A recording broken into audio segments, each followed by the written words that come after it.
এখানে মূলত বস্তা লোড করছে। এই বস্তাগুলো আসলে কোথায় যাচ্ছে সেই কথাগুলো জানবো এবং এই বস্তাগুলো নেওয়ার পরে এইগুলো দিয়ে কী, এই সামগ্রীগুলো দিয়ে কী করা হয় সেই কথাগুলো জানবো। চলুন আর কথা না বাজিয়ে শুরু করি আজকের প্রতিবেদন।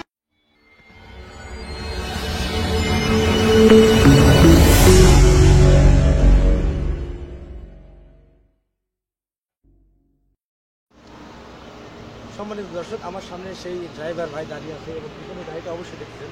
আমি তার কাছ থেকে বিস্তারিত জানবো তিনি এই সামগ্রীগুলো কোথায় নিয়ে যাবেন। আসসালামু আলাইকুম ভাই। ওয়ালাইকুম আসসালাম। ভালো আছেন? আপনার নাম কি? আমার নাম মোহাম্মদ ফিরোজ শেখ। আপনার বাসাটা কোথায়? বাসা ইব্রাহিমপুর। এই যে গাড়িটা কার? গাড়িটা আমার। এখানে যে বস্তাগুলো এগুলো কী আছে? এটা বস্তার মধ্যে শামুক আছে। আচ্ছা, এই যে শামুকগুলো কোথায় নেবেন? এই শামুকগুলো যাচ্ছে লোক টাঙ্গাইল। টাঙ্গাইল হচ্ছে সবিপুর।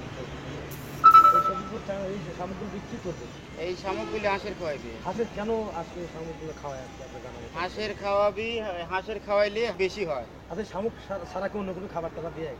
শামুক সারা দিত, মানে যে ধান খাওয়াইতো, কিন্তু ধানে তো তাদের পোষাচ্ছে না, তারা সেই জন্য আর কি শামুক খাওয়াচ্ছে।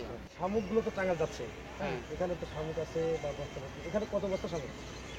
এখানে আছে 106 বস্তা অলরেডি উঠিছে, আরো কয়েক বস্তা উঠবি। নৌকা আসতেছে, নৌকা আসলে এখন দেখা যাক আর কতরি হয়। ওই বস্তাগুলো আপনার এই গাড়িতে কত বস্তা শামুক যায়? 140 বস্তা। সর্বোচ্চ 140 বস্তা। 140 বস্তা। মানে কয় টন শামুক যায়? তাও 5.5 থেকে 6 টন। শামুক খাওয়ালে কি হাঁসের গ্রোথ বা ডিম বৃদ্ধি পায়? এটাকে আপনার জানার মতো আছে? হ্যাঁ, আমার জানা মতো তো আমি এটা জানি। আচ্ছা, আপনাকে এই প্রথম কিট দিচ্ছেন না পূর্বে? না, আমি এই শামুক লাগাতে শুরু করি এ পর্যন্ত মারতেছি। কোন কোন জায়গায় এই শামুকগুলো যায় আর কি? এই শামুক গেছি কুমিল্লা, নোয়াখালী, চাঁদপুর, যশোর, আবার মানে কম বেশি সারা বাংলাদেশে কম বেশি সব জায়গায় আর কি।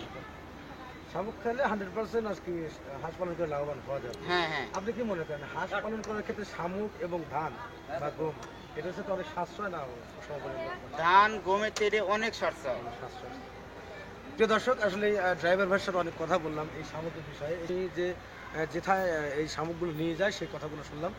আসলে ওনার দেখা মতে শামুকগুলো দেওয়ার পরে ওখানে যে শামুক ছাড়া ধান বা অন্যান্য খাবার দেয় এইগুলোর বাদ দিয়ে এই শামুকগুলো অনেক সাশ্রয় হয়। এই গাড়ির মধ্যে 130 থেকে 40 বস্তা শামুক যায়। তো আজকে মূলত এখানে লোড হচ্ছে, শামুকগুলো যাচ্ছে টাঙ্গাইলে। তো প্রিয় দর্শক, যাদের শামুক প্রয়োজন তারা শামুক সংগ্রহ করতে যাচ্ছেন বা খামার করে শামুক সংগ্রহ করবেন তারা অবশ্যই আমার সাথে যোগাযোগ করতে পারবেন। যোগাযোগ করলে অবশ্যই শামুক করে দিতে পারবেন। তো প্রিয় দর্শক, আর কথা বাড়াতে চাচ্ছি না। আজকের প্রতিবেদন এখানে সমাপ্ত করছি। ভালো থাকবেন, সুস্থ থাকবেন। আল্লাহ হাফেজ। ধন্যবাদ।